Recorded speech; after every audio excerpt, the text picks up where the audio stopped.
Ahoy, hello, good afternoon, good evening, good time zone, or Cypher, welcome in. Good to see you. Thank you for being here. Right. We are doing today the last of these four series of Shatterpoint streams that Atomic Mass Games were so very kind to sponsor me to do. We've done Anakin Skywalker, we've done the clones, we've done the Mandalorian Super Commandos, and now it's time to wrap things out with the man, the legend, the icon, Lord Maul. So we are going to jump right into it. Maul is part of the same set as the Mandalorian Super Commandos. So with those three that I wrapped up last week, this will finish that entire squad. That squad will then be done.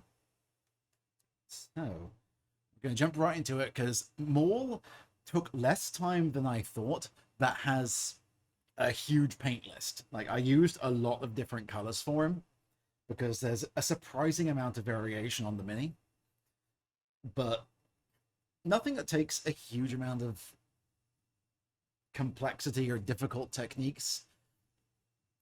Mainly just being a little bit careful around the skin patterns, whilst they were so very kind as to sculpt the pattern markings onto the mini so you don't have to freehand that, thankfully. You need to be a little bit careful with it, but we are going to start out working from the inside out, as I so often do, with the innermost part of the clothing, which we're going to start with the trousers and sleeves of his brown undercoat, which I didn't realize until really sitting down and studying him was brown, until I looked up the references from Clone Wars, because I always think of Maul with his appearance in Phantom Menace, where I'm pretty sure, at least, he wears almost exclusively black, as, you know, the Sith are wont to do. But no. Once he loses his legs, it's brown trousers all the way for Maul.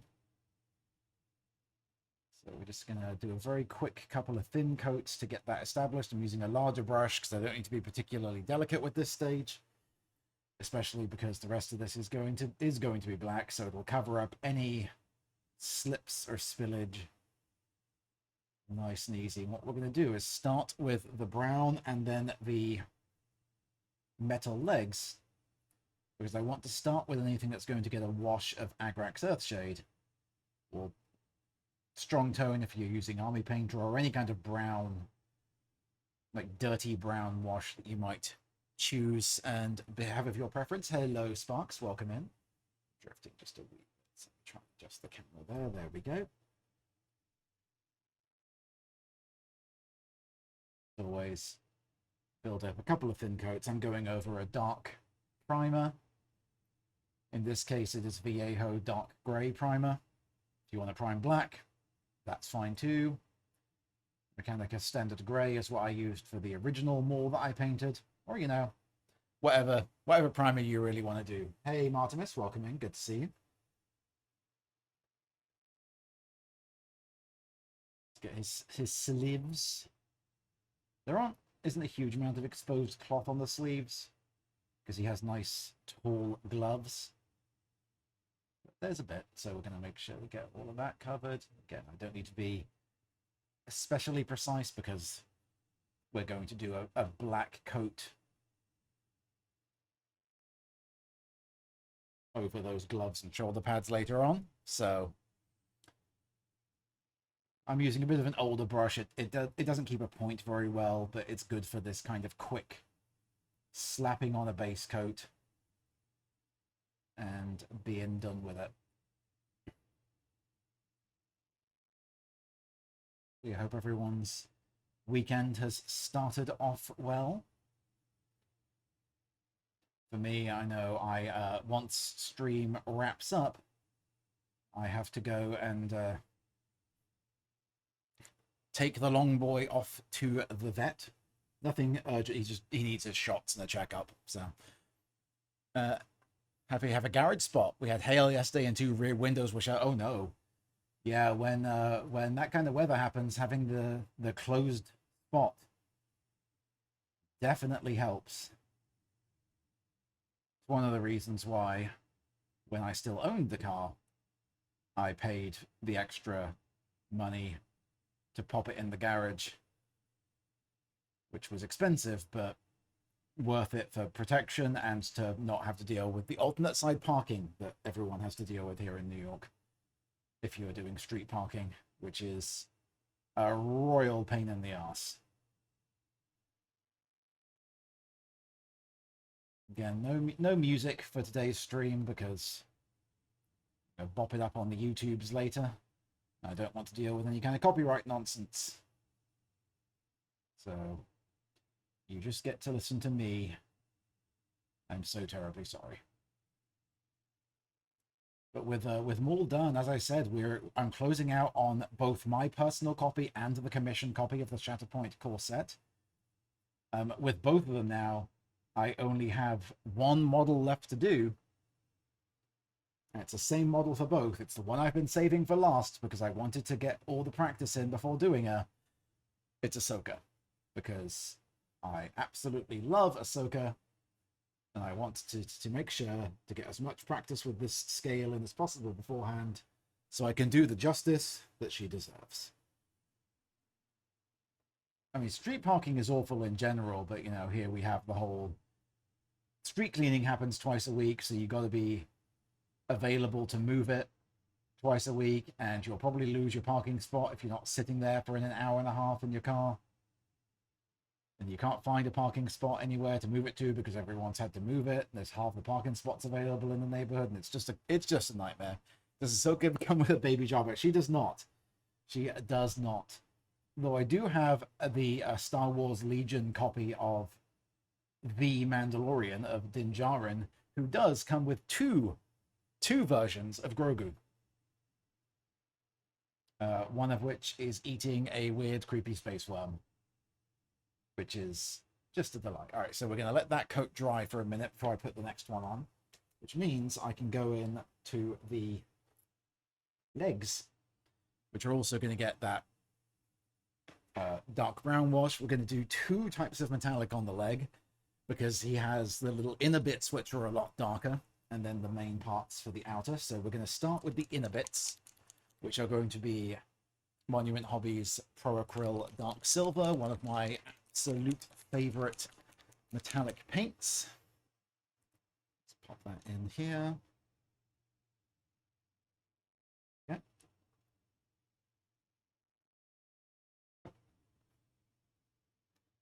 Slightly different brush for this one.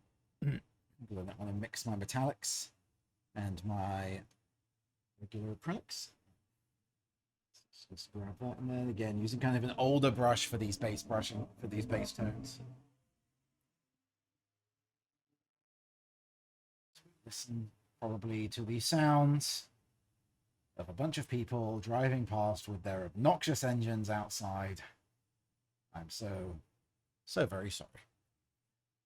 Let's get this going. And of course, now is the time to paint Ahsoka, because at the time of broadcast/recording, just realized I did over the whole thing, and that was silly because I only wanted to do the inner parts of the leg, but that's fine. We'll go over it because that way we can use this as a shade too. At the time of broadcast/recording, it is about 2 weeks, I think, away from the start of the Disney Plus Ahsoka series, which I am very, very, very excited for. Really, really looking forward to that.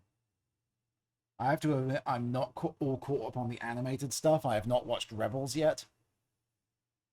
So there's a decent amount of characters in that show, or that will be in that show, that I don't actually know who they are, but I'm sure they will do a decent enough job of explaining that in the show. Of course, I've got much more Shatterpoint stuff to paint. I've primed the display piece for the Vader versus Obi-Wan duel set. Hey, Sahana, welcome, welcome. Hope your weekend's going well. You started watching all through Naruto. That's quite the commitment.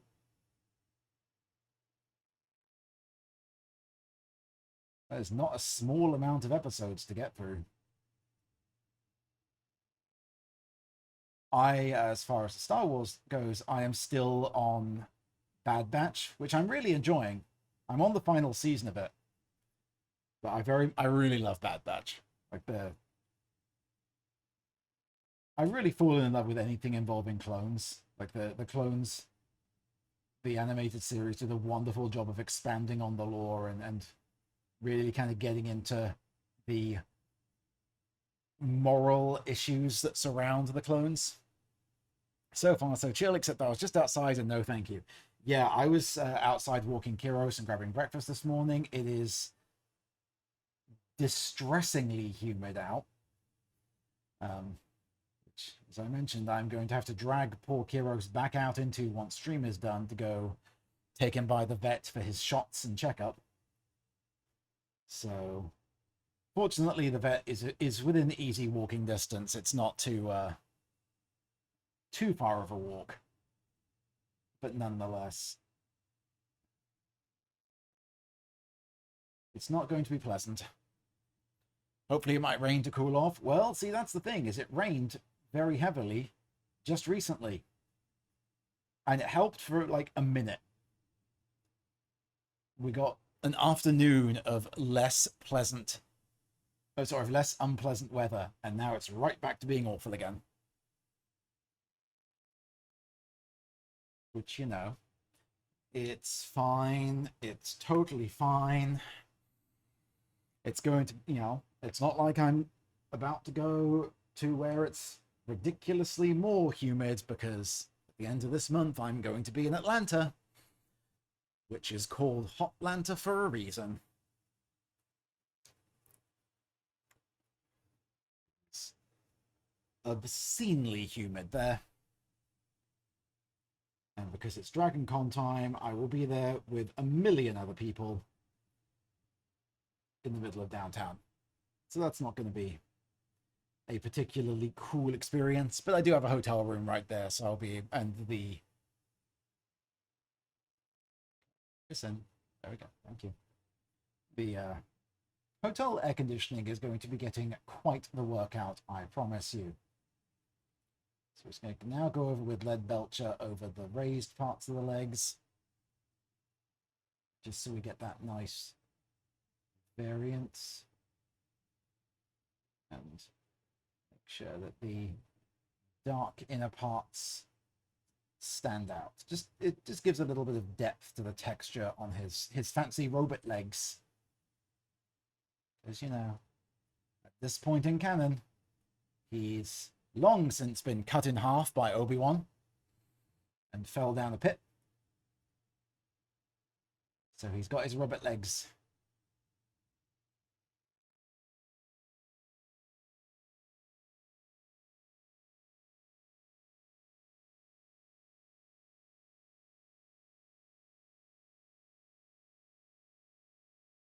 Of course, coming out very soon will be the set that includes his brother, Savage Opress. So if you wanted to, you could field a force of both of their squads, the Night Sisters and Lord Maul, as your Shatterpoint force,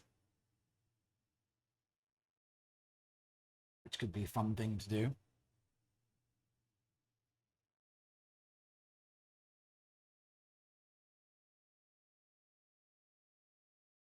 We'll definitely be picking that setup at some point. You know, so Maul can hang out with his brother. His brother with the best / worst name in all of Star Wars. Give one more coat of the Steel Legion drab for the inner bits, and then once that dries, we can start applying our first wash.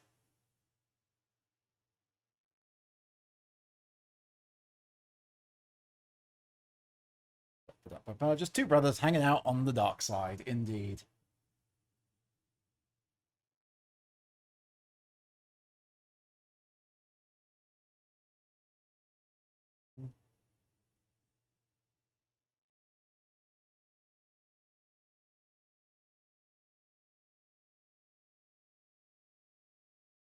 Of course, if you didn't want to team them up, you could always team up either of them with, you know, their dear sister,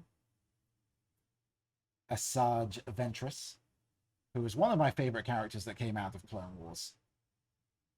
I absolutely fell in love with Ventress. She was fantastic. And we are going to say that in the Star Wars canon, the last time we see her in the Clone Wars was the last time she ever appeared in canon. And so we have no idea what wound up happening to Ventress. That is what I am sticking with. I refuse to accept any other information that people may have that contradict this standpoint because I do not acknowledge it. All right. So we're going to let those dry a moment before I put the washers on. So whilst those are drying, let's move on to a base for the robes, which we're going to use Corvus Black. Focus in. Am I not? Hold on a second. Let me just see if I can adjust the... supposed to be focusing. There we go. Thank you. Focus on the right part.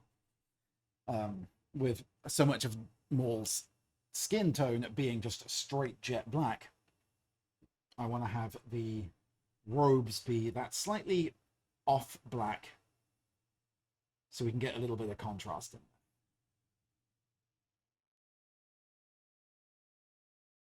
I could do the skin first, but because that would be my usual inside-out way of approaching it. But there's so much of the robes, this is a good opportunity to just bop that in there. Hey, Renace, welcome in, welcome in. Good to see you.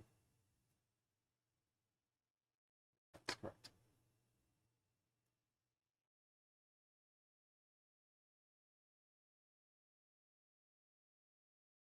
Pop all of this in.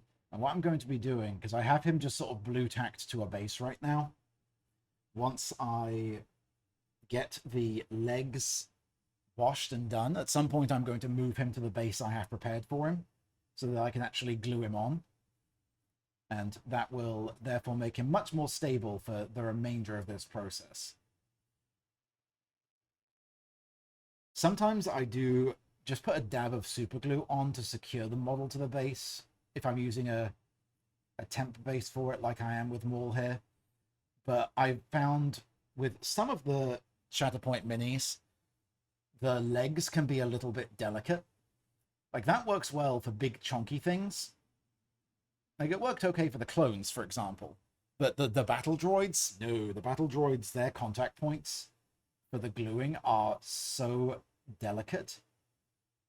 I found it to be a little dangerous to remove them afterwards, so we are sticking with blue tack.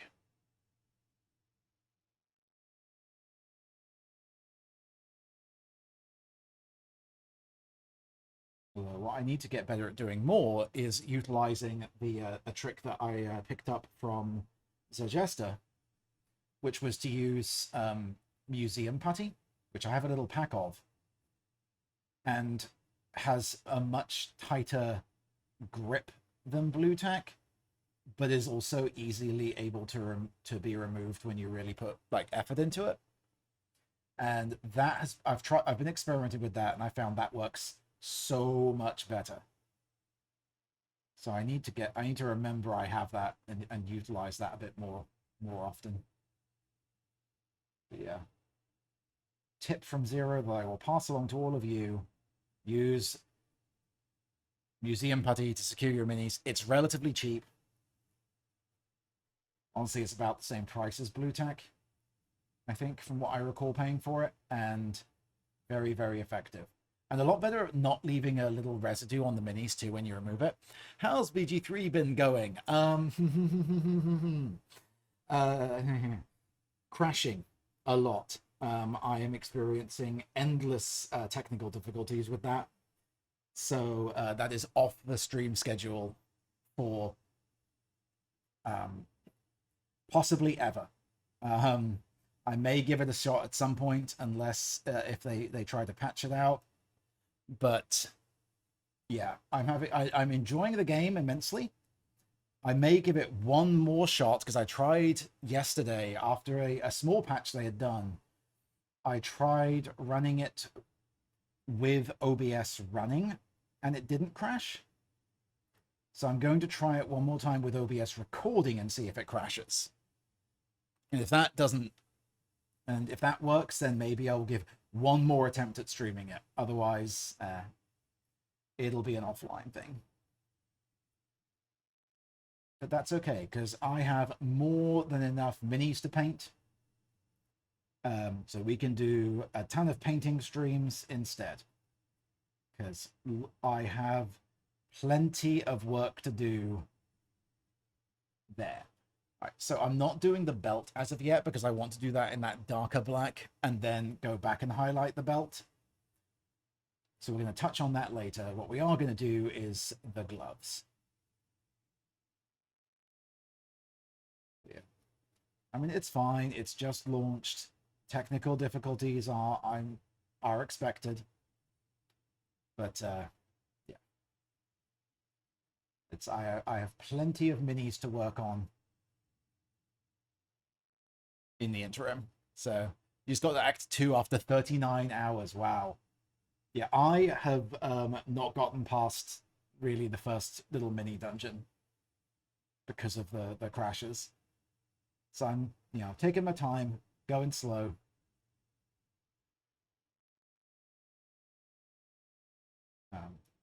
I did go through that mini dungeon off stream just to test it. So we'll be picking back up towards the end of it if I do attempt to stream it again, but we shall see. We shall see. But of course, plenty more. There we go. All right, that should be enough for now. So that's enough drying on the underpart to get that wash in there. Because of Thursday night stream, I dived into Stray Gods. Excellent. Yeah, I had a blast playing Stray Gods. That was a ton of fun.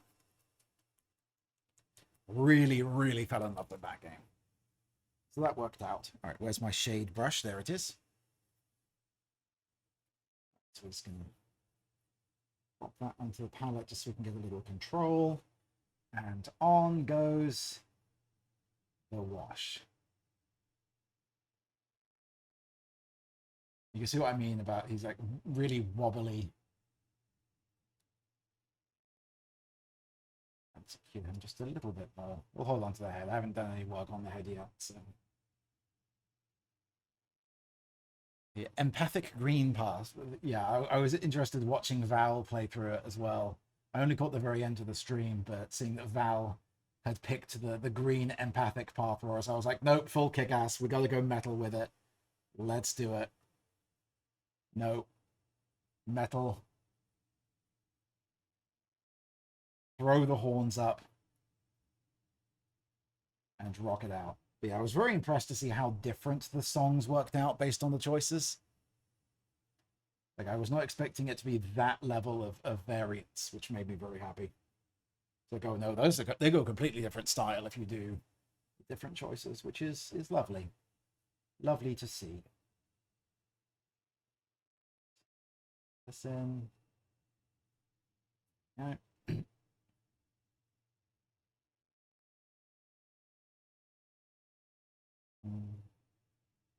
Of course, I've said it every time I've done one of these Shatterpoint streams. I am eagerly awaiting the release of the Cad Bane set. I love Cad Bane. He is a wonderful, wonderful arsehole. Yeah, exactly. Tank maining the musical, the way Val immediately knew Tank. Look, I have a style of the way I approach things, and it's charge in head first without thinking.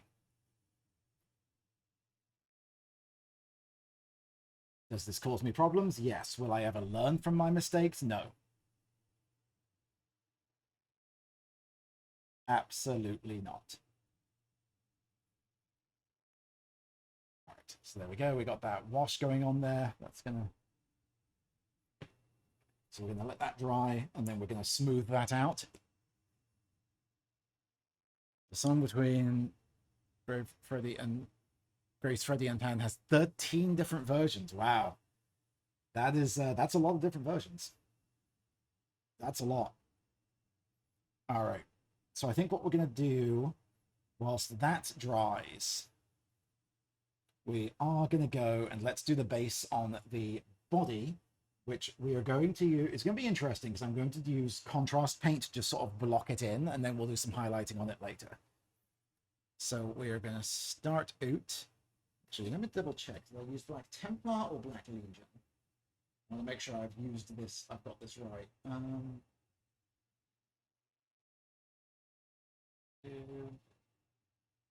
used Black Legion.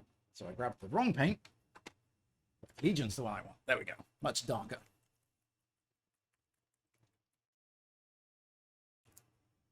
So I'm going to try and be a little careful with this and not get it all over the red parts. So let's just pop some of this again onto the palette so we can control it.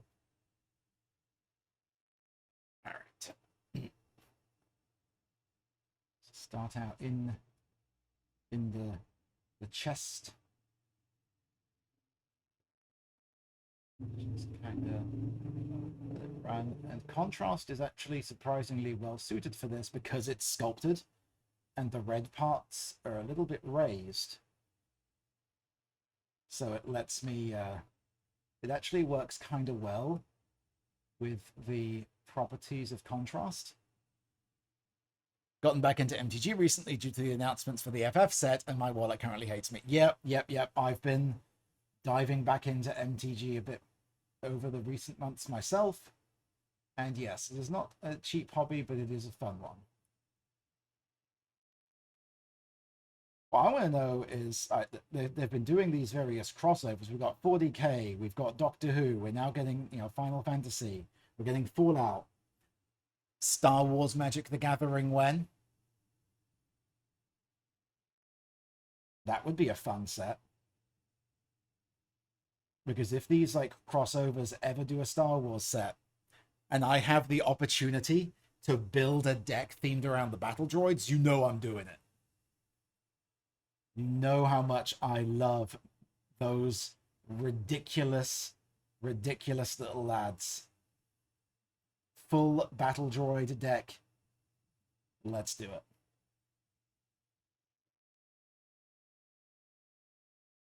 Get up onto the head.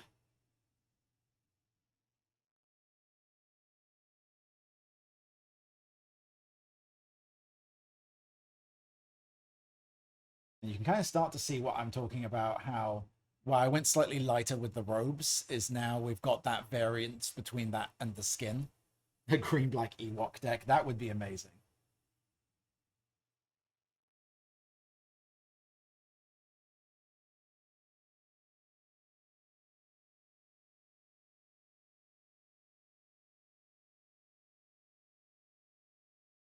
All right, let's get those in there. All right, now I gotta consult my previously painted mini just to remember which parts of the head are red and which are black.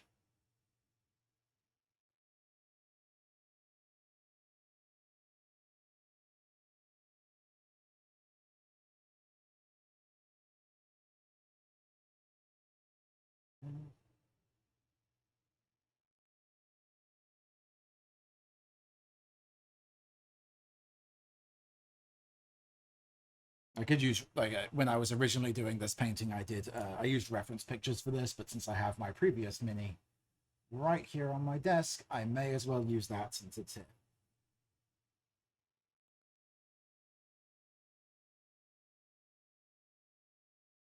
I'm going to run it all into the eyes as well, because that will make a very nice little bit of shading for that later on.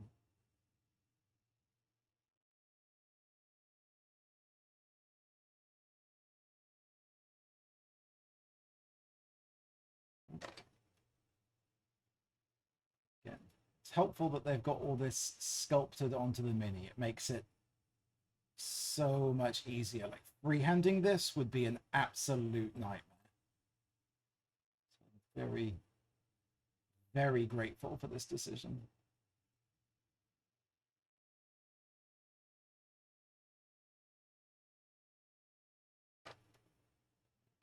wee bit on the nose.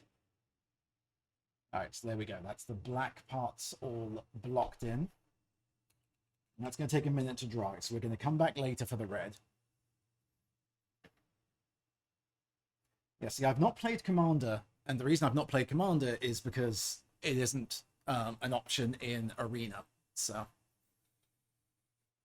shaky, shaky, shaky, shaky, shaky. All right, and now we're going to go back. That wash has dried well enough because I didn't go super heavy with it.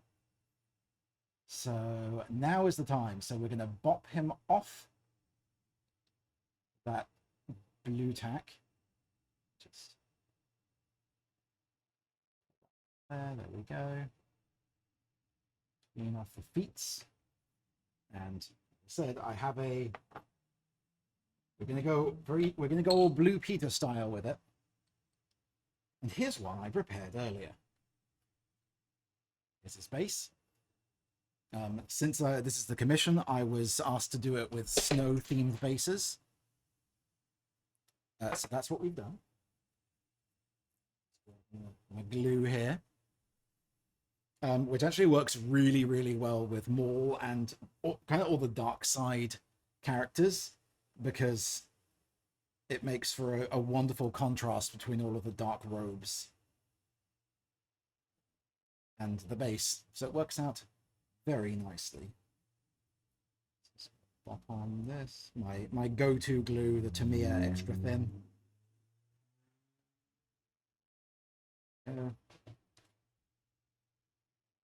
Just going to kind of pop Maul on there and hold him in place and let that set for a minute. Pops of blue, exactly.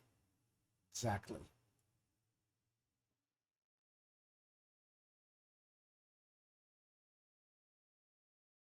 All right, I've got that kind of marked out. We can pop just a wee bit. Doesn't work as well when I've already painted the base, so extra. Ideally, I'd be using super glue at this point because I've already painted the base, but I've actually run out of super glue.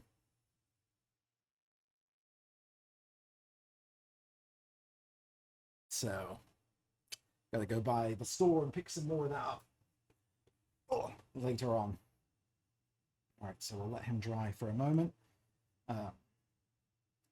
So I still need the Steel Legion drab. I still need the Culver Split. Yeah, I don't think I can really put any of my paints aside yet. Actually, I don't need the Agrex anymore. That can go away. Like I said, Maul has a huge paint list just because of the little variants. Let's take the moment to step back, grab a little bit of tea.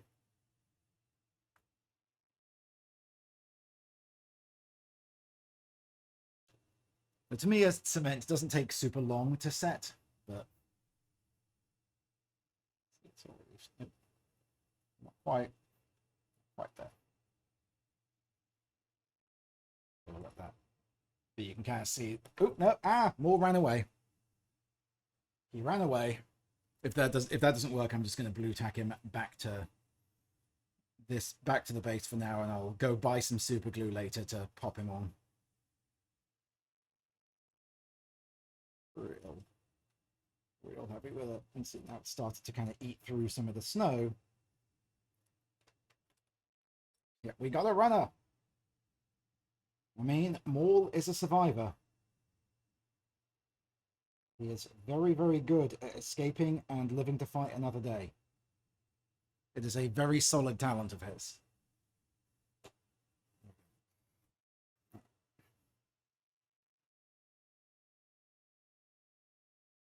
Okay. In the meantime, I'll show you the level of extra I went with Maul is these 3 paints are just for his head horns. They're so tiny, it's really not, it's arguably not really worth using all of them, but I love Maul, and so I wanted to go a little bit extra with him. I'm just taking a quick glance around to see if I can remember on my desk where I put that museum putty that I was talking about. Is this it? There it is, I found it. Okay, so if he doesn't set, we will go back to that. Quick minute of tea again. Hello to anyone who's come in. Hope your weekend's going well. start thinning down some Steel Legion ready for this next stage.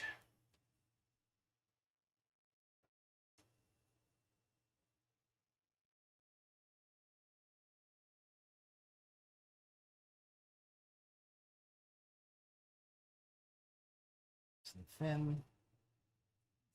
More. Good.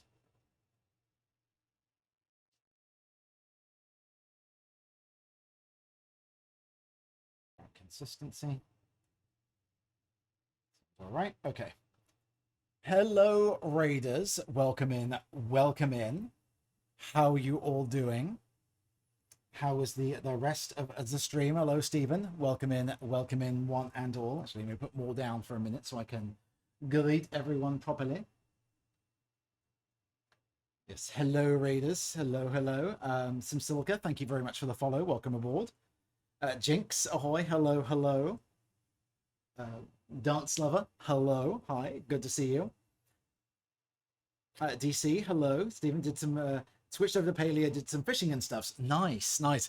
I signed up for Paleo. I'm in the Discord. I have that game. I've just not had time to really dig into it and start playing around with it. I really need to at some point. It looks like a wonderful amount of relaxing fun. Watching you and Herb play it as well earlier.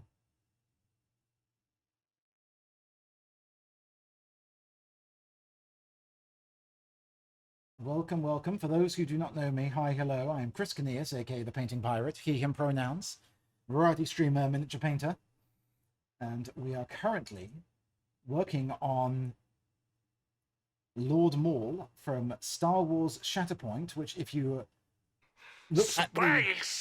Hi, Val. Space! If you look at the pinned comment, you will find a link you can click through to go and find all the wonderful information about Star Wars Shatterpoint, which does help me out because this is I have been sponsored by Atomic Mass to do these streams, so that does help the old engagement numbers. So I do appreciate just clicking through the link to take a look.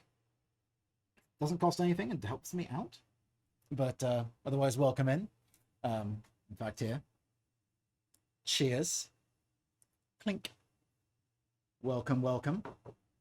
Of course, if you've been riding the Team Cypher raid train for a bit and need to take a break, you know, lurks are always appreciated. But if you've been with Stephen and Herb for a while this morning and need to go take care of stuff or just stretch, snacks, food, all that good stuff, do please take care of yourselves. Otherwise, settle in for some lovely painting time. Painting Pirates pin post, exactly. Exactly. In fact, we were just talking about you, Val, and about how you absolutely read me for filth, knowing immediately that I went full aggro tank main mode in my playthrough of Stray Gods. Or at least in Act 1 of Stray Gods, which is as far as I've gotten.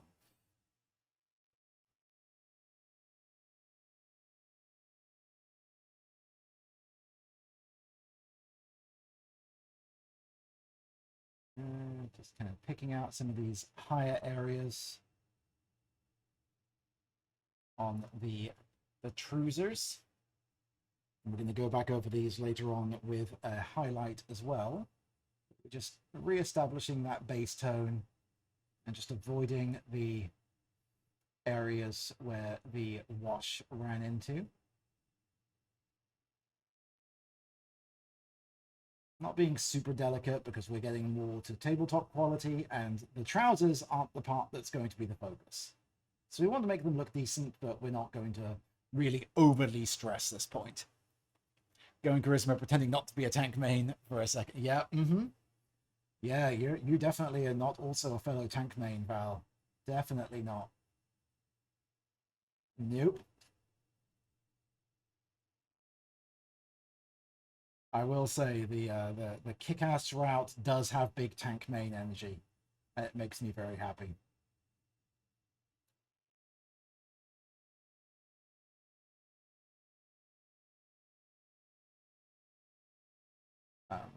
Again, no music for today's stream. I do apologize because I want to make sure the VOD gets preserved without any parts of it being muted, and that's been a bit of a tricky situation on Twitch of late. All right, there we go. So we got those. So we got some nice depth going in on that undertone now. And we will come back to that in just a moment for that highlight. But for now, we can do the same thing, going back to the legs and just re-establish with that lead belcher some of these raised parts. I'm not going to bother doing the same thing with the inner parts because they've already got the shade and none of that is raised enough to where I want to re-establish the dark silver. And anyone, like we got this little like inner part of the leg here, I want to have that little color variance to it.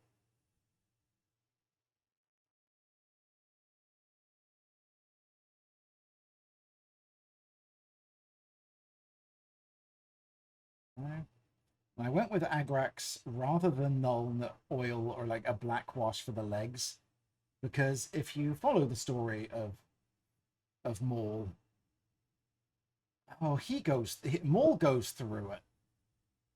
Maul does not have the best of times, and so I wanted to make his legs look a little worn and rusted and, you know, not in the best of condition, because poor Maul, he has a time. Hello, Panda. Welcome in. And happy birthday indeed to friend of the channel and indeed myself, Awkwardish Panda. 'Tis the Panda birthday. All right, and now that that has dried on the Corvus Black, we're going to go back and do Black Legion for his belts, or sorry, for his sash. And then later on, we're going to go back with Corvus for the buckles. But doing it this way around because I want the sash to have some visible distinction between it and the rest of the robes. So that's why this is getting that also coating of Black Legion. I could do this with a regular acrylic black, but honestly, Black Legion is amazing for just giving a black coat to textured details because it covers so well. It is fantastic for things like this sash that have the various buckles and details in it. Black Legion's perfect.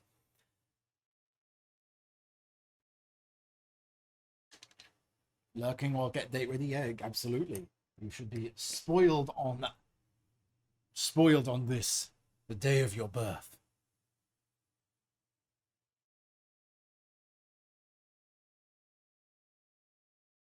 I'm going to call that good.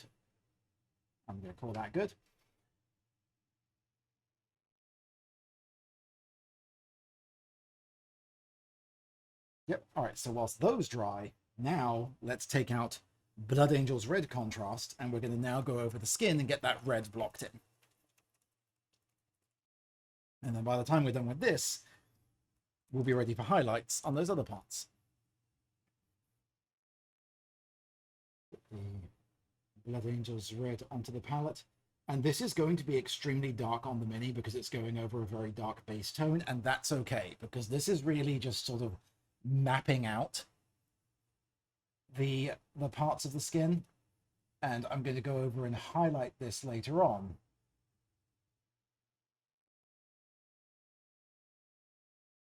It's really just sort of taking advantage of that sculpted skin patterning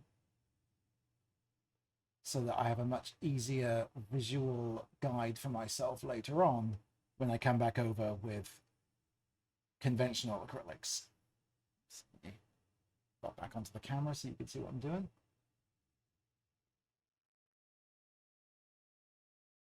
Yeah. I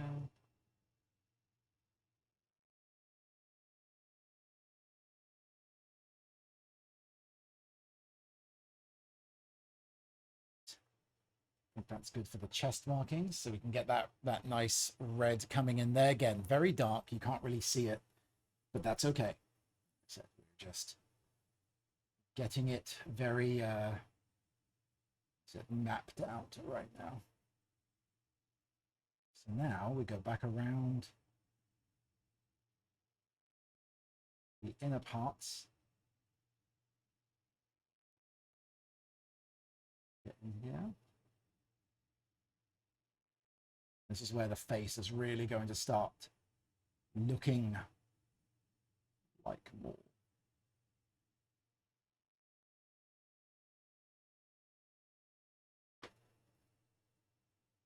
The chest is very much black with red elements. The face is kind of the reverse. It's very red with black elements on.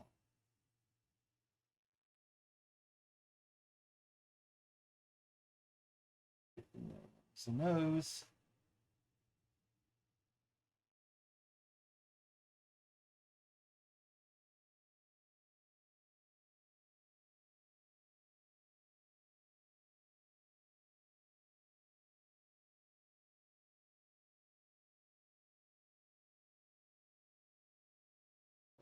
Eye, there we go. The ears are black, so those can stay as they are.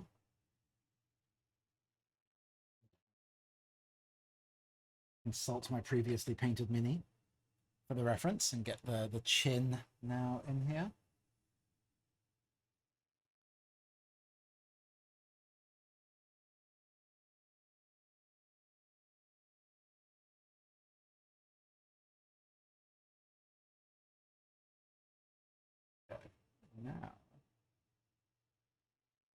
Now we're starting to see it look a bit more like Maul.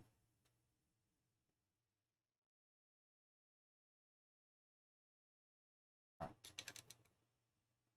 think I need to run just a bit more of that glue because he's starting to wobble a little bit on the base. Such delicate strokes. I mean, that's, yeah, it takes time. It's with a part of the mini like that, that's the point at which you want to just take your time, go slow. I'm kind of rushing a bit on this because I want to get this done in 2 hours, but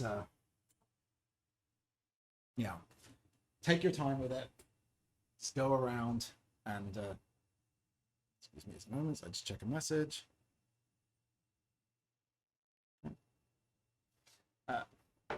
Yeah, go slow, take your time, and it'll be worth it. It will all be worth it. All right, we don't need the Steel Legion grab anymore, so we're going to move on to Karak Stone, which is going to be our highlight for the brown parts of the robe.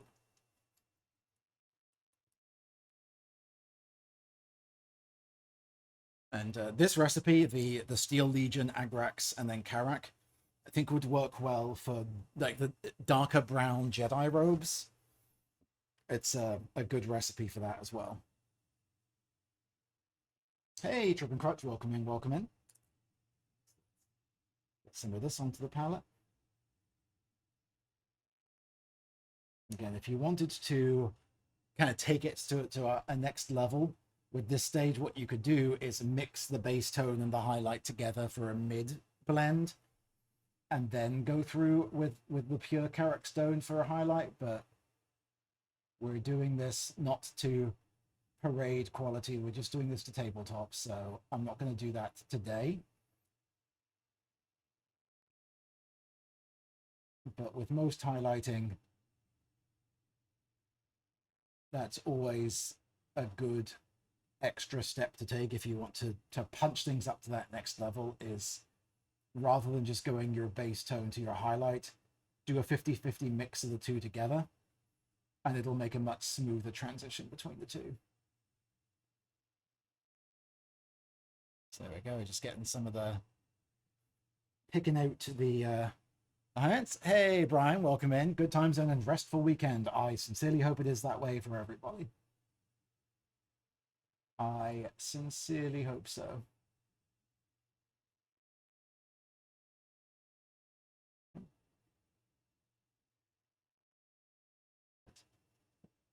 Fortunately, once I wrap stream, I then have to start prepping to take Kiros to his vet checkup. Again, nothing wrong with Kiros, he's fine. He just needs his checkup and his shots done. especially important to get the shots done, since he does need a few of them, and I'm going to be boarding him whilst I'm in Dragon Con, taking him down to Atlanta with me. So I want to, you know, he's going to be spending a weekend around other doggos. We've got to make sure he's all up to date on his shots. I'm not being especially delicate with this. I'm more interested in sort of demonstrating the technique in general right now. I can always go back, see those those are a little harsh. So what I can also do, which is a good way to demonstrate, like this one, this highlight right here came out a little too thick. So I'm going to just water down some of the Steel Legion that I still have on the wet palette. We're just going to run that back over, just to sort of blend that down. There we go. That's much better. It's where the advantage of the wet palette has. Got a quick demo this last week at Gen Con. Seems like a fun game. It is. Yeah, I demoed it at Adepticon. It feels very cinematic to play, from what I could tell, which I really liked. Like, it's not a high strategy competitive game like, say, Legion or X-Wing, but it's not designed to be. It's designed to be a fun, cinematic feeling skirmish game, and I think they did a really good job of capturing that.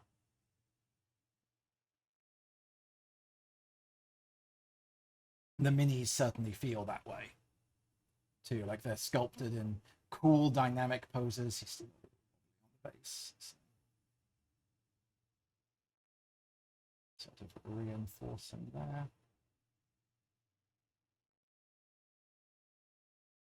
I haven't gotten to actually play it since Adepticon, because that requires me to have space and people to play it with, which locally are things I do not have.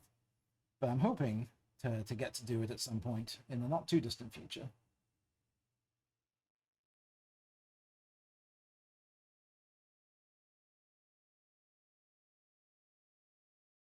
I did see also at Gen Con they did a fun little like speed paint for it, which I noticed because one of the people involved in the speed paint like charity thing was the delightful Jamie Daggers, who I also got to meet at Adepticon.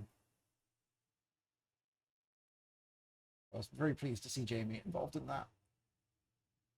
All right, so just going to kind of smooth out some of those again with the drab. Some of these contrasts a little less harsh.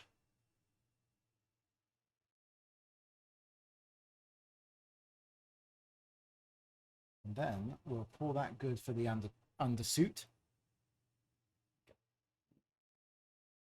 Could blend down a few of those highlights, but I can always do that later on. So now, as we let that dry, let's do the same thing with the feet. Is going to be taking some. I used Stormhost Silver in the original recipe, but since then I have gotten my hands on Two Thin Coats Silver, which I find has really good like flow and coverage to it. I've really come to like it, so I'm going to use that instead. But any silver paint that you possess works for this just fine. First, I was afraid it'd be closer to Imperial Assault, which I like, but it's closer to the FFR, the Fantasy Flight RPG. Yeah, I think it's great. Shatterpoint is a great just casual game you could just have friends over and play for an evening, and everyone will have a good time with it. Hey, Wolftrax, welcome in, welcome in.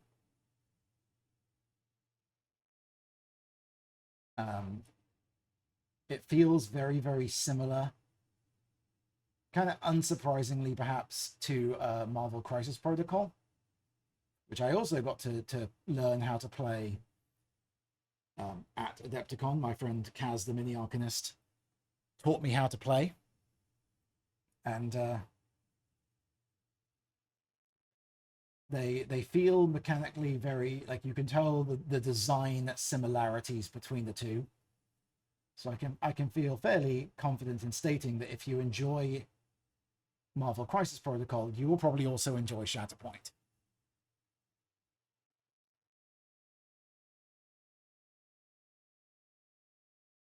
the design philosophy behind the two feels very similar.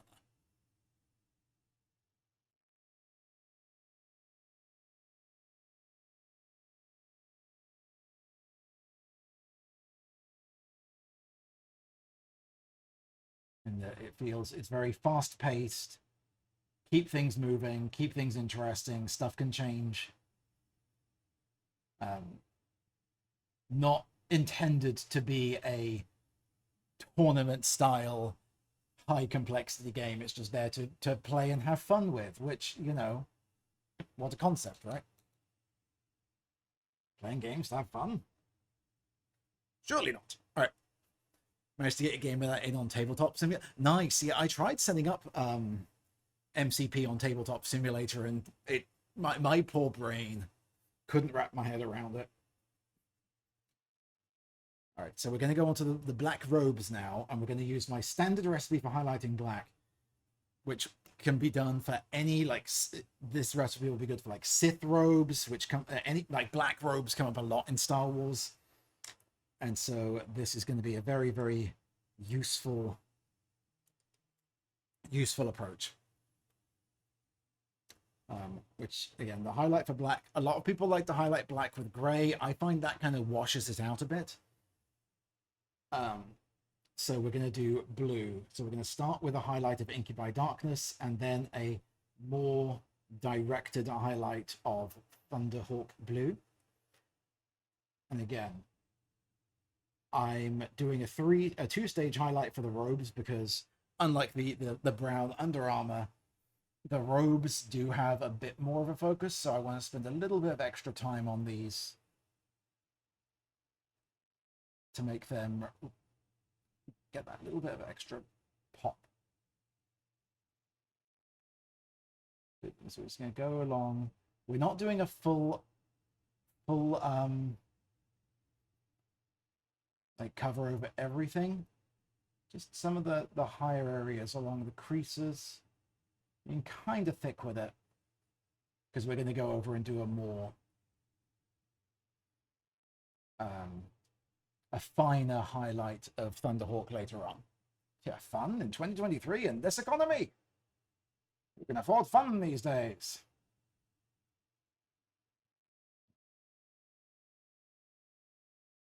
Again, not that there's anything wrong with competitive tournament gaming. It very much has its place, and is very much, that can be its own, like, that's fun as well. You need both. Sometimes you need just that kind of casual, just muck around with friends in a low stakes type of game. There's room for both. Like, I would love to be to try and get involved in tournament gaming more, but I simply do not have the time for it. I honestly also don't have the mindset for it, not even in the competitive aspect, because I am a very competitive person. I like to win, but what I don't have when I say mindset for it is the minutia of tactics. It's the same thing with, you know, when I'm playing stuff like Magic the Gathering or whatnot. I don't have my brain struggles with deep complexity insofar as remembering, okay, so this card will play into this card, and then this one will go into this, and then there's this whole chain that will go off around it, and I'm just like, I want to play the ones that have the pretty art. This one has dog on it, and so I want to play that one. That's more my approach. So I will never be a competitive. It's the same thing with tabletop wargaming. Like, if I were to do something like Star Wars Legion, for example, it would be I would want to play a battle droid army purely because I love battle droids. I don't care how optimized they are. I just want to be able to roll dice to hit my opponent and go, Roger, Roger, every time I do it.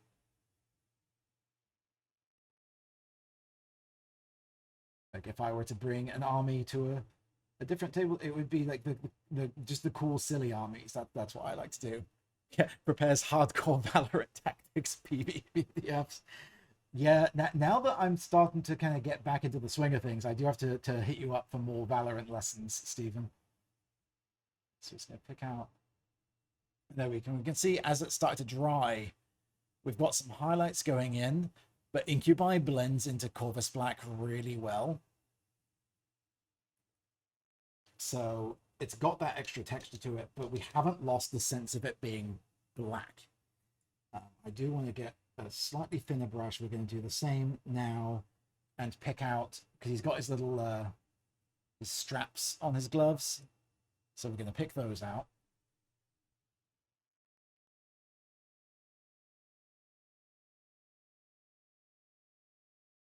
Yeah, just go a little bit on to pick out that muscle definition around some of the fingies. A little of this.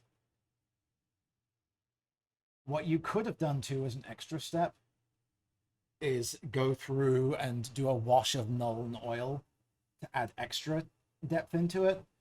Personally, I find with Corvus going into Incubi, it can be a bit of a waste depending on how textured the model is. And in Maul's case, he has these lovely like textured robes, but there's not a lot of super granular detail in them. So I feel in this particular case, it's not worth my time doing it.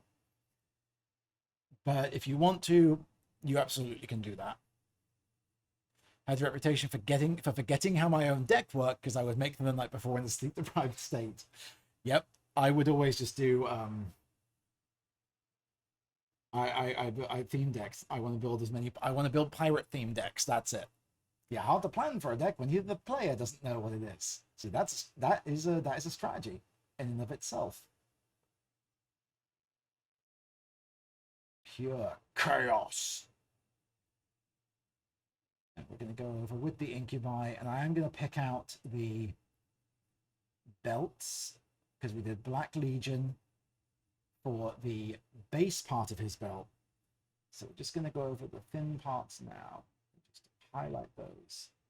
Just again to get that little bit of variance, and same for his little pouch in the back, which you can't really see super well because it's under his arm. We're going to just pick out just a little bit.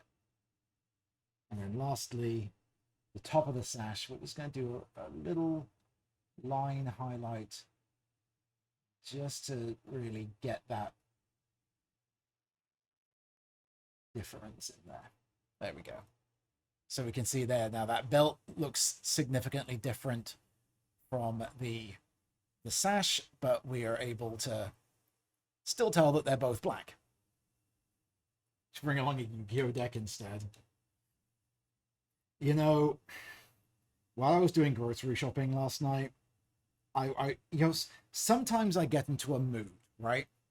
And that mood is listening to nothing but remixes of Space Jam.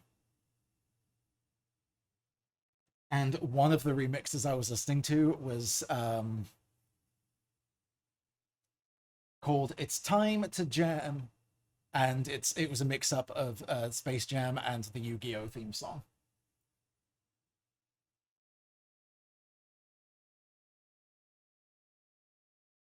It is a hyper-specific mood. It is a hyper-specific mood, but some of them are really good. There was one of the ones that was actually really good and worked way better than it should have was the mix-up of Space Jam and the Cowboy Bebop theme song.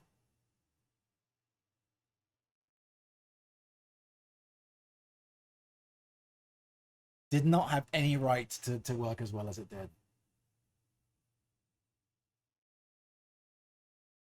This, of course, means I have absolutely destroyed my YouTube music recommendation algorithm. But, that's fine. All right, so we're going to pick out just a few of the belt buckles as well in silver.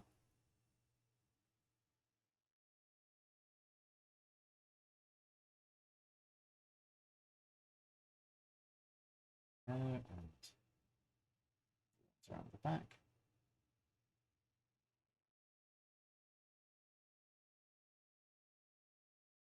There we go. All right. So now let's move on. Happy with the Inky by Darkness highlights, so we'll pop that paint away. Is there a JoJo in Space Jam Remix? Multiple, yes. Some worked better than others. There was the one of, I forgot the name of it, but the second the intro for the second JoJo's, the one that has the first one with Joseph in it. I forgot what the theme song's called. That one mixed up quite well with Space Jam. Somebody also tried to mix up Roundabout with it, and that did not work. That did not work. Those are two songs that do not mix together.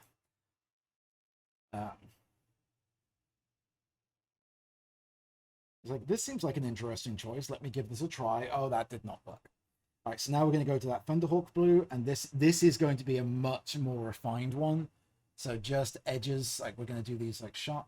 It feels weird to say sharper edges when we're talking about cloth, but the raised edges around just the edge of the sash, where the light catches it the most. And be very careful with it, because one of the things you need to think about with highlighting is what the material is, because light reflects off of cloth very differently in the way it reflects off of metal. So it's quite easy to accidentally make your cloth look metallic if you try and highlight it the same way. Like the edges of cloth don't have the sharp properties that edges of metal do. So we're going to just go and we'll refract it out just a little bit more.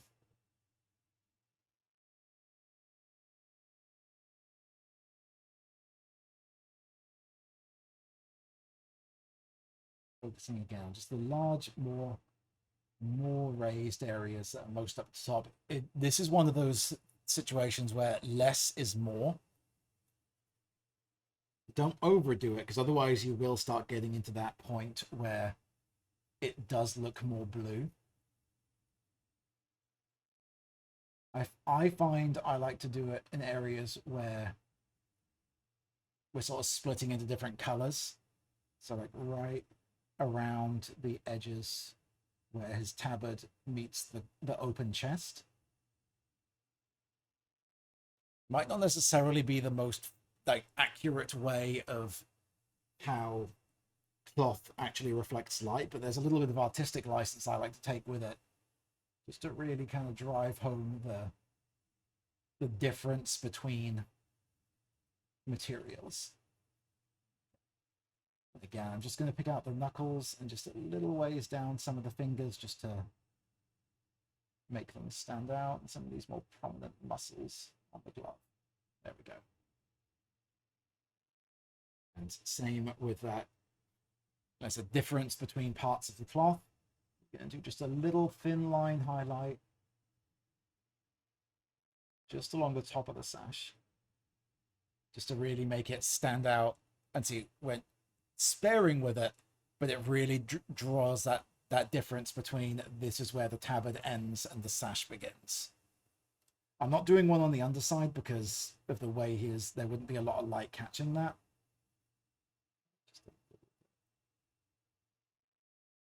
Very faint. Space Jam Fist of the North Star mashup. That's quite the mashup. There we go. All right, and to wrap that out, actually, I did the lightsaber earlier. We're going to grab just a little bit of Nuln oil because I do want his saber to get that wash. So we're just going to put a quick wash of Nuln oil over the lightsaber, because that has a lot of, so that does have quite a lot of texture detail on it that we want to come back and highlight later. So we want to make sure that that's a nice coat. Go. Next stage, we're going to go back to the skin. Like to get chores? Yeah, absolutely. Yes, get the chores done.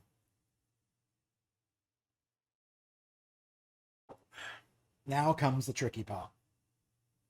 Now comes the tricky part. it's time for the eyes. So we're just going to run a little bit of white in here.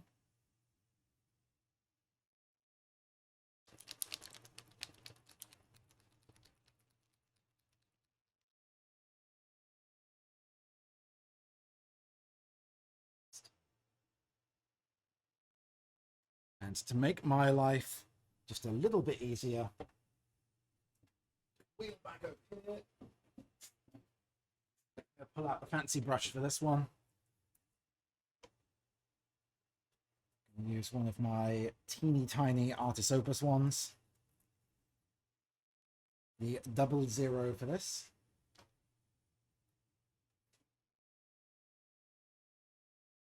Put that down, just get that. The tip. As fine tip possible. All right, here we go. I'm doing this at this point now because I'm about to go over and do the rest of the black on this, so this is a good time to do it because I can easily fix any mistake I make here. So, excuse me as I go quiet. This is one of those parts where I arguably should have left the head off because the lightsaber is getting in the way a little bit, but you know, screw it.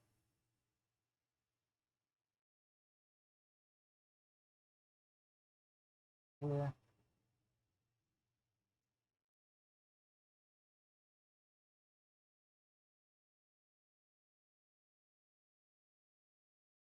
The important part here, above anything else, is making sure your brush has a fine point to it. Ooh, enjoy the foods, Stephen.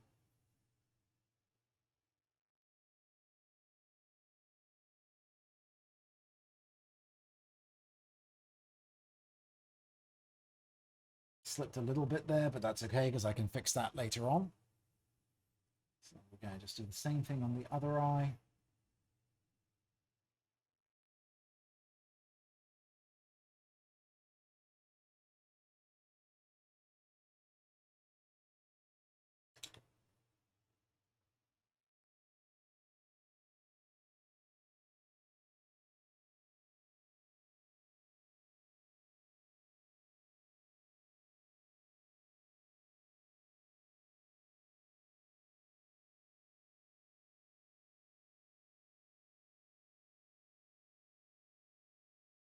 Yeah, just take our time, don't rush it.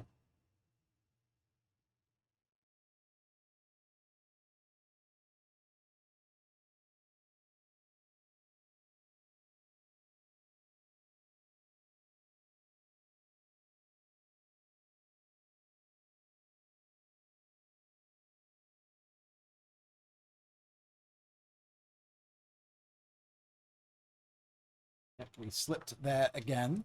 So we're going to let that dry, and I'm going to use some black to just fix the edges. Speaking of heads, I found a head cabbage that was as big as medium or large pumpkins. 1-to-1, but not sure what to do with all that cabbage. That is a lot of cabbage. That is a lot of cabbage. All right, so whilst that, I'm going to let those eyes dry and then fix it. So what we're going to do in the meantime is take some Rune Lord brass, which I'm going to use for some of the extra details on the glove and belt. Because some of his, when I was studying the design, some of them were a bit more brass than silver. Yeah, many jars of sauerkraut. That's kind of where my mind went with it as well. Yeah. All right, so we're going to just pick out again some of the belt buckles in brass. Focus in, and also this is where the little metal clasps on the gloves come in, because those are more of a brass coloration.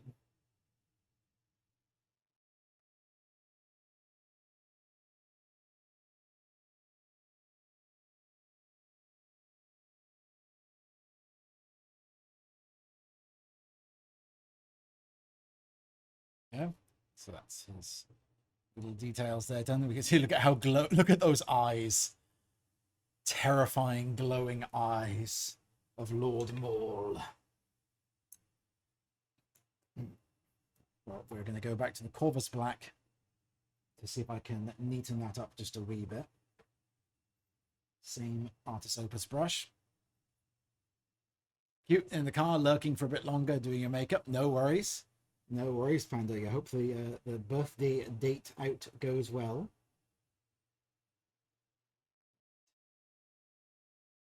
And just sort of patch up around the eye a little bit.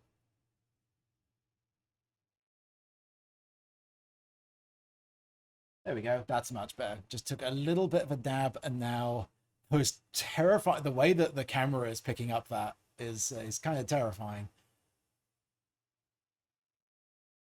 Very, very glowy eyes for Maul.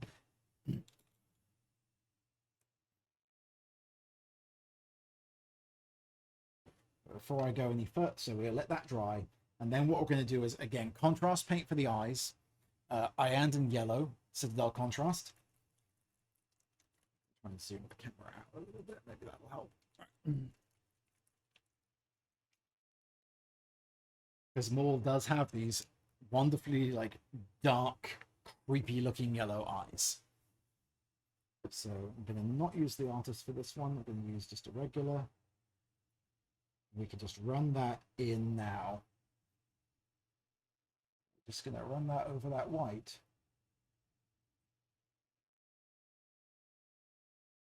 A little bit there.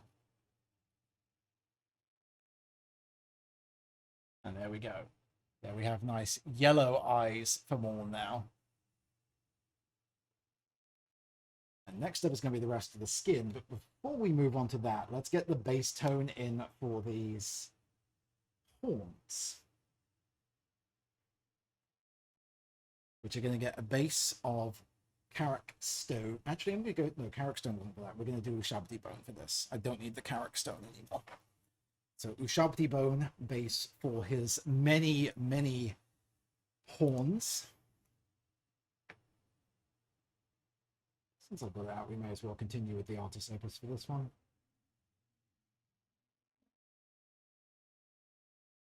The fancy artist opus brushes are the ones I have a bit of a troubling relationship using, because it's like they're super, like they're my fancy, really nice, expensive brushes, and so I get into that mind. It's like the RPG consumable problem of like, it's like no, I'm saving it for projects that I really need them so that I don't wear them out, but then I never use them for anything. And so it's like, well, what was the point of spending the money on them if you're never going to use them? I'm struggling to shift out of that mindset. It's a difficult one to move past.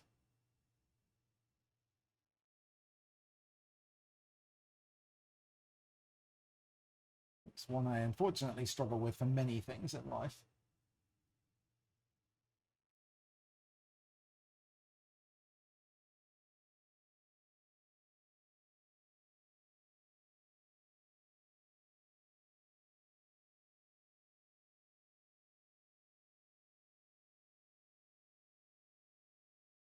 And I am sure many of you can relate to.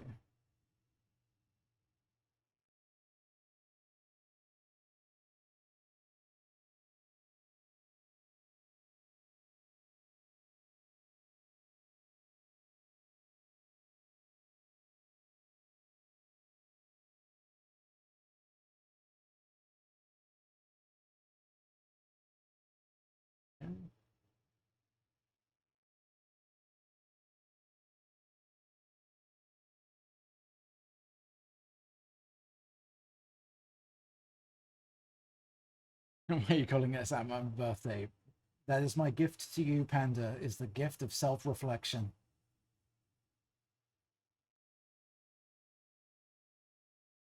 And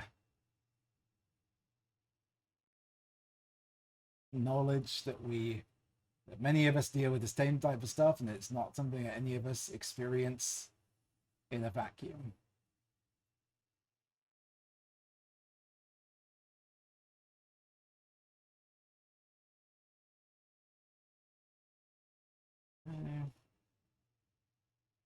Trying to make sure I get all the angles on these horns.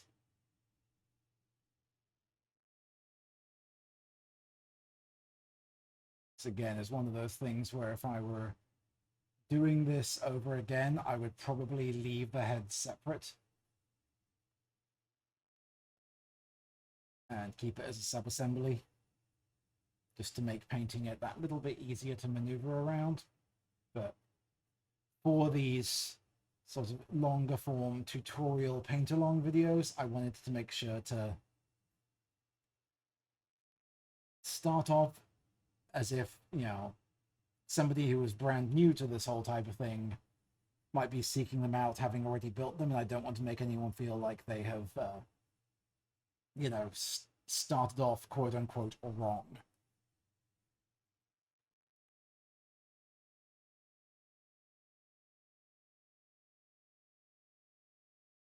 Go. All right, that's good enough for the base. So we've got, again, those horns. They're very, very nice looking. That little bit of extra detailing on Maul's face. Oh. All right. So now we're going to go back to the artist's opus again, and back to the it's Corvus Black. And I'm going to go back into the eyes. I'm just going to do a little dot down, like a slit down the middle for the eye pupil. And it's easy to do for this because with the rest of his skin tone around that being that deep black, I can just sort of do a large run through going outside of the eye, and it'll actually look fine.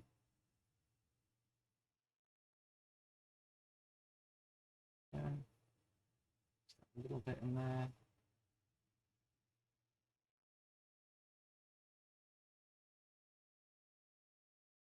And I went a little off center with that.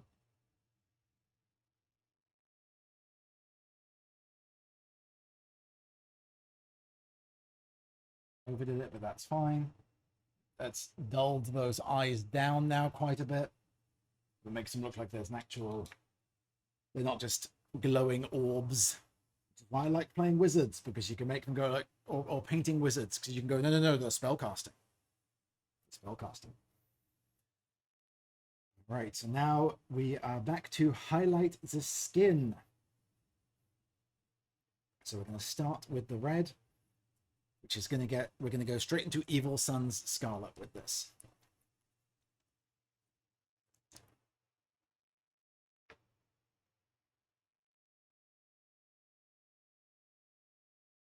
And again, if I were doing this without it being a broadcast, I might take time and go back over and redo those eyes to try and get them a little bit better. And again, I might do that off stream, but for the purposes of what we're doing here, they're good enough. So now we're going to highlight up that skin. I'm going to stay away from the very edges and just kind of run Evil Suns along the raised parts. This is where the skin's going to look a lot more vibrant.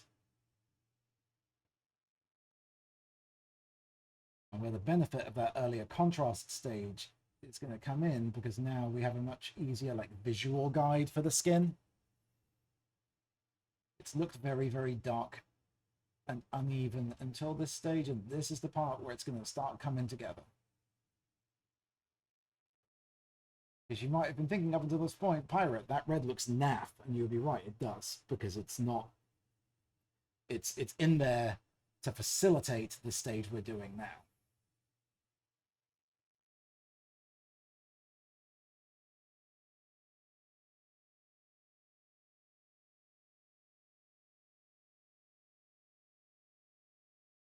Very patiently and carefully go over those red parts.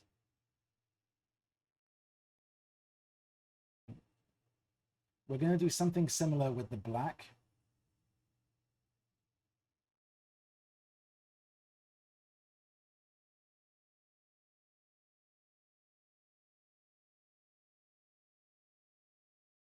But starting with the red because it has the more pronounced effect. And also, if I run the red into any of the black areas by mistake, it'll be easier to fix, because going over red with black, it covers a lot better than the reverse.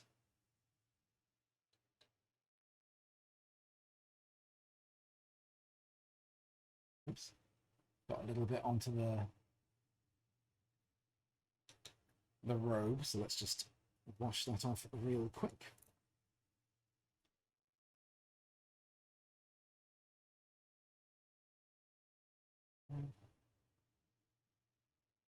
Let's come back and just give a little bit of a touch up later on as needs be.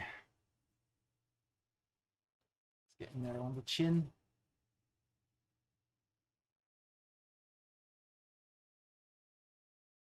All right, there we go.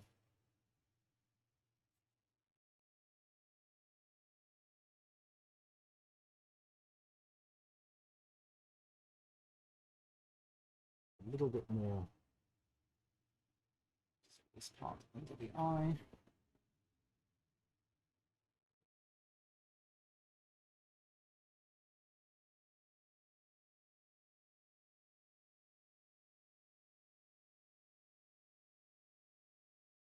There, very carefully.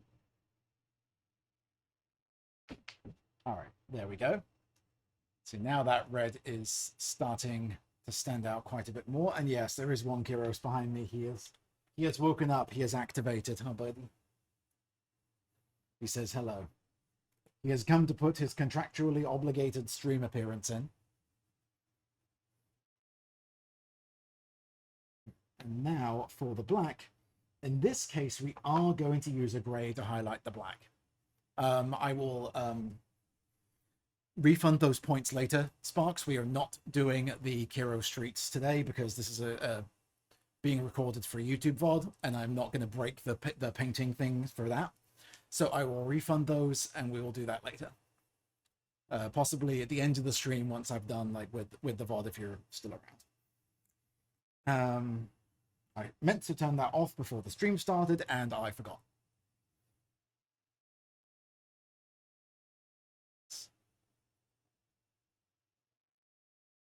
Because I'm doing a very, very subtle bit of highlighting onto the black for the skin, I don't mind doing the gray.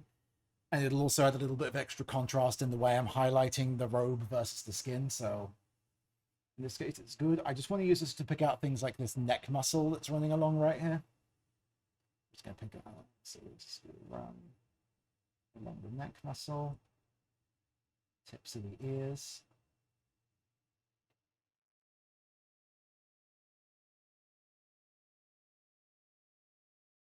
Pick out some of the musculature. Then above where the eyebrows go. Not that Maul really has eyebrows, but you know, just a little bit in some of the most raised areas of the head. Just a little bit of definition to where I want it to be. Very subtle with this. Less is more.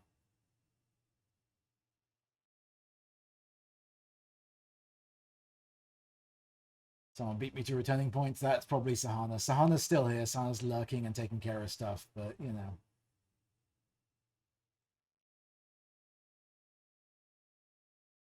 Still on top of things. There we go. All right, so that's that little extra definition in the face. Good enough. Yeah, I think I want to go back and redo the eyes a little bit later, but it's not too bad. So whilst those set, we're now going to go back over the horns with a layer of Screaming Skull. Wrap things out with that. And these are just going to go over the tips, just to make the horns look nice and sharp.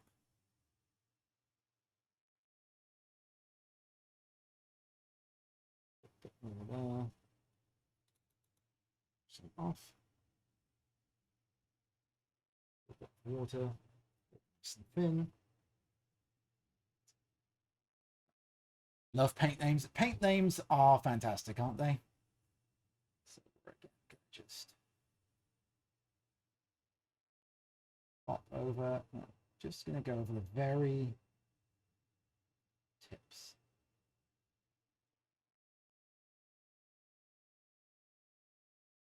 Sometimes if I'm doing something where that has you know, very prominent teeth or horns, this will be a 3-step process where I would have used something like Steel Legion Drab for a base brown and then built it up in these 3 stages. But these horns are so small, I don't think there's a huge benefit to doing that. At least certainly not for anything I'm not doing to like parade level quality. There we go. So now they're really standing out. And they've got that little extra bit to them, so they look a little sharper. They kind of fade into that darker bone color as they get nearer the head, nearer the head. So Maul is just about done. The lightsaber is the main thing we need. Since we're getting we got some good progress going on in there, I am going to go back through and try to redo those eyes a little bit. So we're just going to, again, dab this white in here.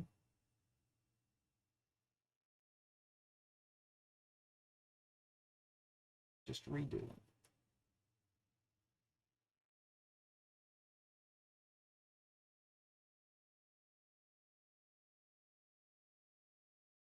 Yes, we've got the white back there.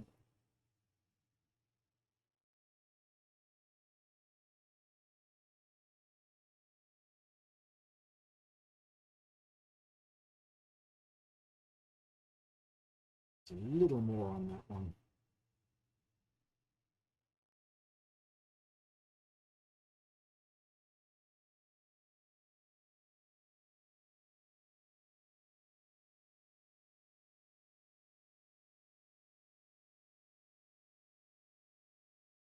It's a little too far around the edge, so we're going to again back to the Corvus Black.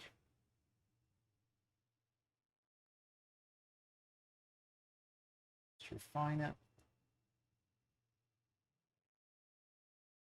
Again, this is the thing with eyes, is just take your time.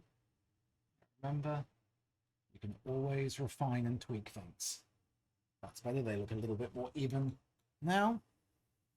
Oh, no worries. Yeah, I will not be back because I'm wrapping up in the next 20 minutes. But enjoy your appointment. We're going to go back to that silver now.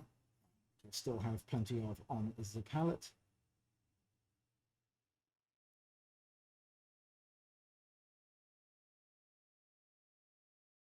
Just pick out some of the raised parts of the lightsaber hilt.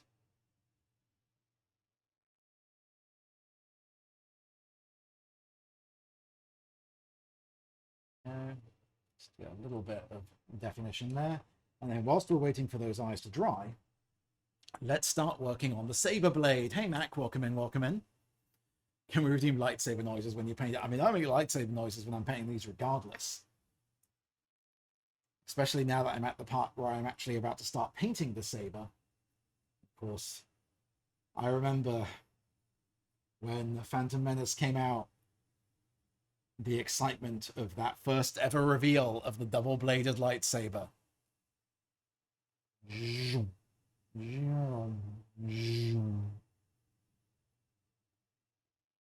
Like, if it wasn't copyrighted, I would absolutely have Duel of the Fates playing on repeat throughout this entire painting stream. And indeed, it has been on repeat in my head this whole time.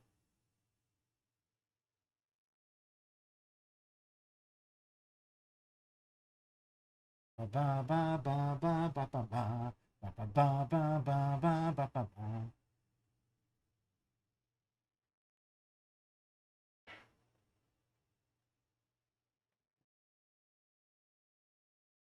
One thing I'm not doing with Maul is any attempt at object source lighting on the saber, because he's holding it so far out in front of him.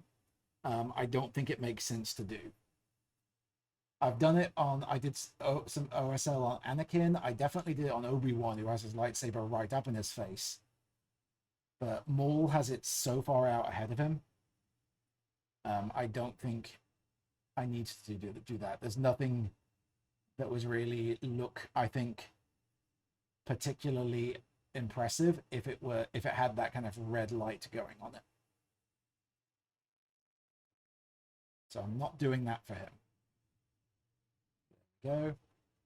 I remember as a kid I had a toy double-bladed lightsaber after that came out.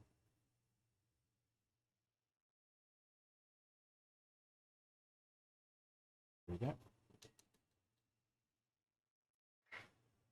And the hilt lightsaber. Oh, yeah, with the cross guard for the Kylo Ren. Yeah. I'll be honest, I found the cross guard one a little bit silly, but I mean it looked cool, but it's like what how does that work? I don't understand how that works. I found that one I'll admit I found that one a little bit silly. Cool visual design, don't get me wrong. Like, how does that what? Threw me a little bit, did that one.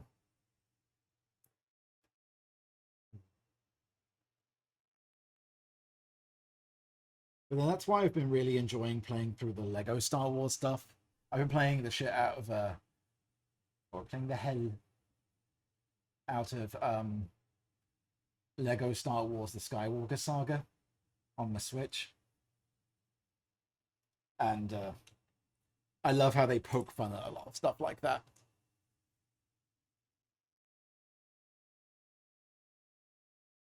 I buy them for all mine, so they'll play Sabers with me. Doesn't always work, but I'll take where I can, get the chance to present Force. Yeah, exactly. It's just fun.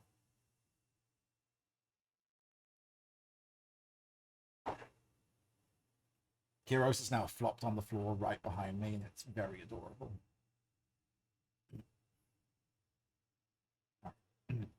So now we'll go over back to Evil Sun's Scarlet. Thought it was something to do with the Kyber crystal he used. Fun fact, my best friend's dog is named Kyber.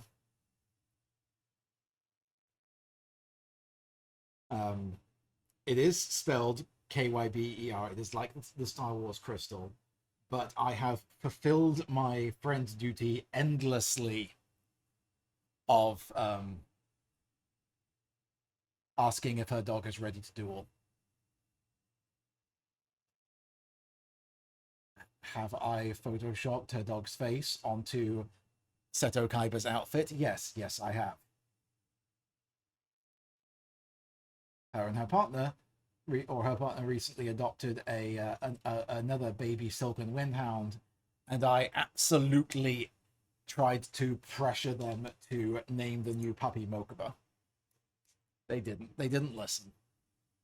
They did not engage with my shenaniganry, unfortunately.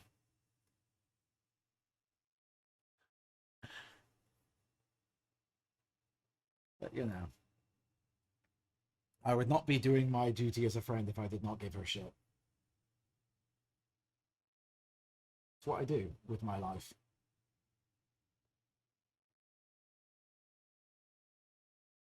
All right, let me try these eyes one more time.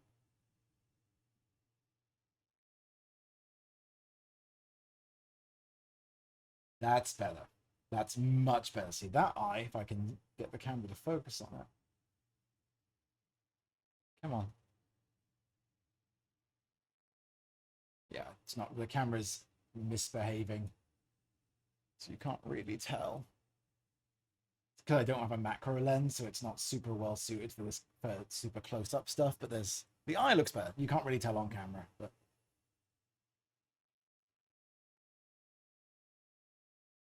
you'll just have to trust me.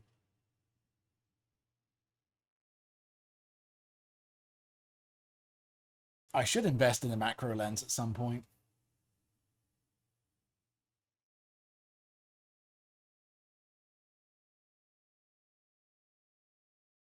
There we go. That is a million times better. Way better. I like what they did with Maul's. Yeah, no, I love Maul's Clone Wars design as well. I fully concur. We are just about done. Just about done with Maul. So we are going to then go finish up the lightsaber, which we're going to go over with a layer of Wild Rider Red for the middle of the saber.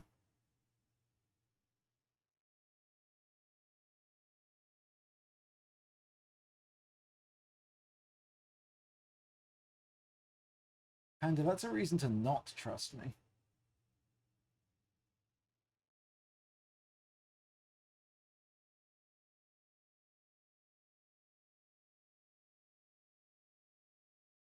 And then same on the reverse, because I like to pick the part of the saber I want to be bright in the middle from the golden angle.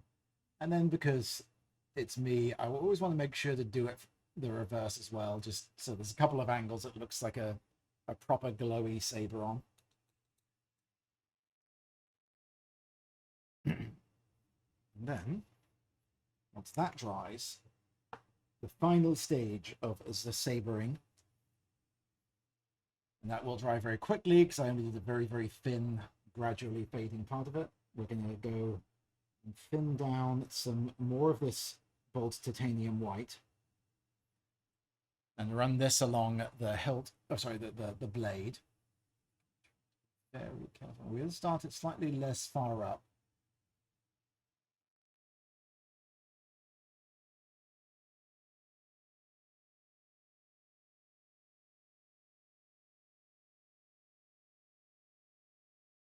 Too thick there, but it's okay. There we go. Push it out more towards the end. Same on the other side.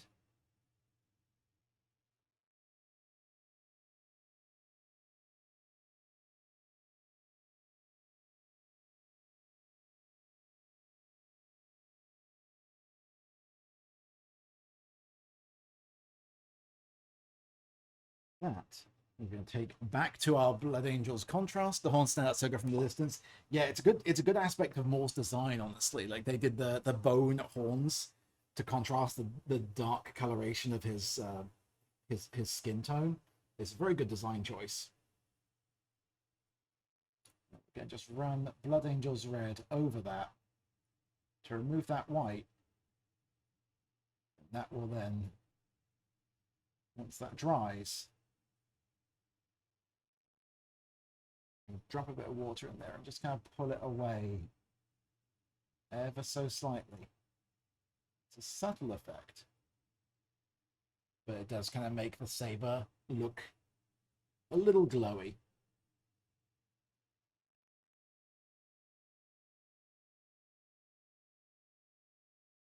sure we get all of the white covered. Again, water down and just pull it ever so slightly. Yep.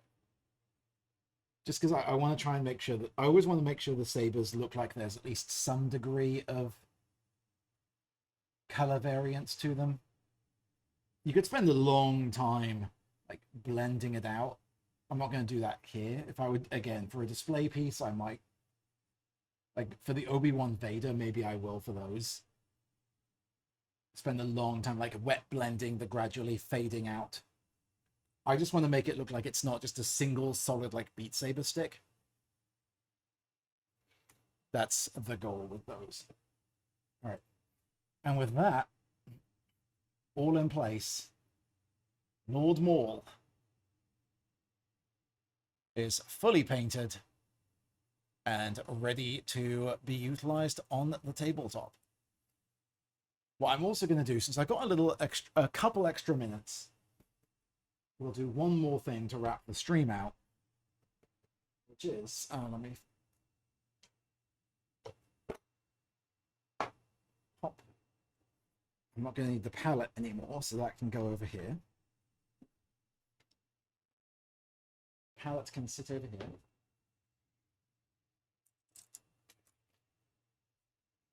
Put those off to the side. So the last thing I'm going to do is touch up the base, which is mostly done. But what I'm also going to do is just a little bit of extra work to it. I'll show you the stuff that I have, that I use. It's pretty cool. Find the right tool. There's my little texture tool. So all I'm going to do is take some just standard PVA glue, glue it onto a texture tool, and we're just going to bop some of this around the base over the trying to avoid the cracks for the most part. Get it over the more large flat areas where snow would settle.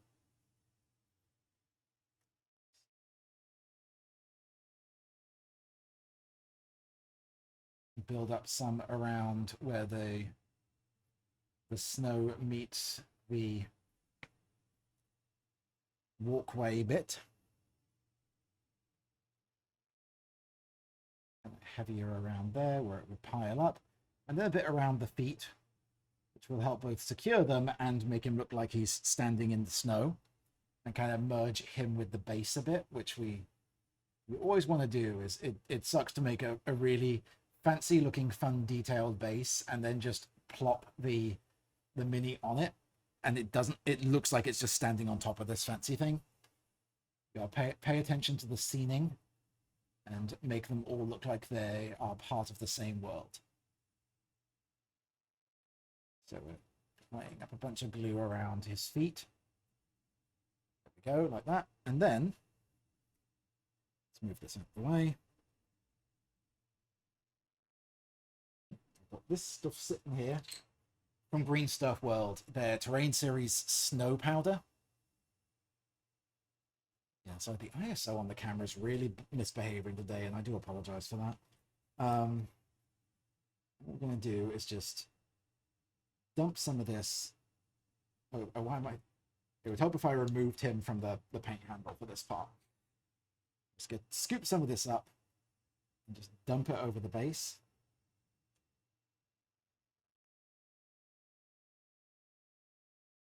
Oops. Got a little bit onto my my pad, but that's okay because I can vacuum that off earlier. And now he's standing in snow, and we're just going to tap that off. Tap that off. I'm gonna let that set for a while, but now we've got this nice shiny texture to it. I have to clean off some of that around the base later, but a lot of that is going to fall off because it's not going to set into the glue, but the glue will set that in place. That's really something. Let me try and just lower that down. There we go. That's a little better. It is indeed very shiny, and this is, you see, it kind of went up his legs a bit. Not all of that's going to stick on there because I didn't put that into glue, but you know, it makes it look like part of one scene. And I've done that with all of the other bases for this set, so they're all going to kind of theme together and look like they're part of a whole. Part of a whole. But there we go. That is it. Maul. Lord Maul is done. A little under 2 hours, and like I said, would have probably gone a lot faster if you were doing this yourself and not, you know, stopping and chatting with chat and everything. Very quick, easy to do, and he's tabletop ready to go and join the fight and face down Obi-Wan Kenobi and get revenge for being cut in half. So that's the end of those. But right now, like I said, that's the fourth and final one of these things that Atomic Mass Games have been sponsoring me to do. I'm immensely grateful to them for doing so. Hopefully they want to work with me again in future. If you want to help that happen, again, there's the pinned comment over there, which has the link to the Shatterpoint information. Do please click that, follow through, give it a look. Doesn't cost you anything and does help the engagement and therefore make them more likely to want to work with me again in future. If you're watching on the YouTube, said comment is down in the description, down in the doobly-doo below. So thank you for watching these. And if you're on the YouTube, catch you again. Check out the rest of the channel. There's other fun tutorial stuff out there as well. And hopefully we'll see you next time. Curious.